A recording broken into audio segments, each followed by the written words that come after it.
Question है a thin lens का मतलब थिकनेस नहीं है उसकी, made of glass of refractive index, एक थिन लेंस है, फोकल लेंथ दे रखी है 16 centimetre, is immersed in a liquid of refractive index 1.42, if its focal length is in liquid is f1 and the ratio of f1 by f is closest to the integer।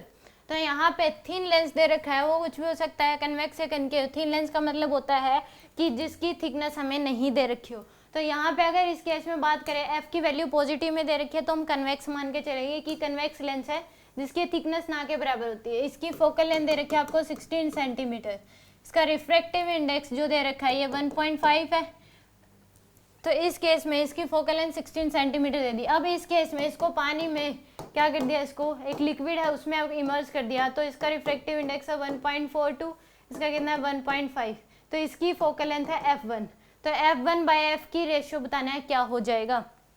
तो इसके लिए लगा दो पहले lens maker formula, बार air है पहले तो 1 bye में f इक्वल टू क्या हो जाएगा 1.5 माइनस 1 इंटू में ये r, और क्या जाएगा 1 बाय r माइनस का 1 माइनस 1 बाय r, तो आ जाएगा 1 बाय f की वैल्यू है 16 इक्वल टू 0.5 इंटू में कितना आ जाएगा 2 बाय r के बराबर, कितना आ गया 2 बाय r।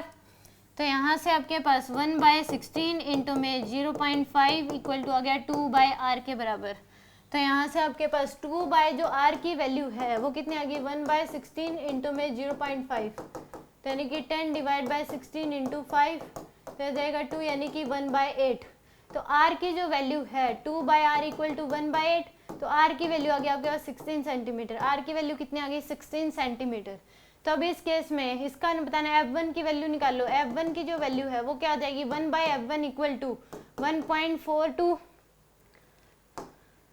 तो 1 बाय f1 नहीं आएगा, यहाँ पे सराउंडिंग मीडियम कितना है 1 by 1.42 divide by f equal to यहाँ आ जाएगा 1.5 माइनस 1.42 इंटू में 1 by r minus 1 by minus r1, तो 1.42 divide by f equal to ये आ जाएगा आपके पास माइनस का करोगे तो यहाँ पे 1.5 माइनस 1.5 माइनस 1.42, 1.5 माइनस 1.42 तो आएगा 0.08 इंटू में 2 बाय r। तो यहाँ से r की वैल्यू 16 है, वैसे 1.42 divide by f1 equal to 0.08 into 2 by 16, तो आ जाएगा 8 आ जाएगा, यानी कि आ जाएगा 0.01। तो 1 f1 की वैल्यू जो है वो कितनी आएगी 1.42 डिवाइड बाय 0.01, यह आ जाएगी आपके पास यानी कि 142 के बराबर। f1 की वैल्यू कितनी आ गई 142, इसने पूछा f1 बाय f की वैल्यू पूछी है, तो यानी कि f1 की वैल्यू है 142, f1 बाय f की वैल्यू यहाँ से पूछी गई है f1 की वैल्यू 142 और f की वैल्यू है 16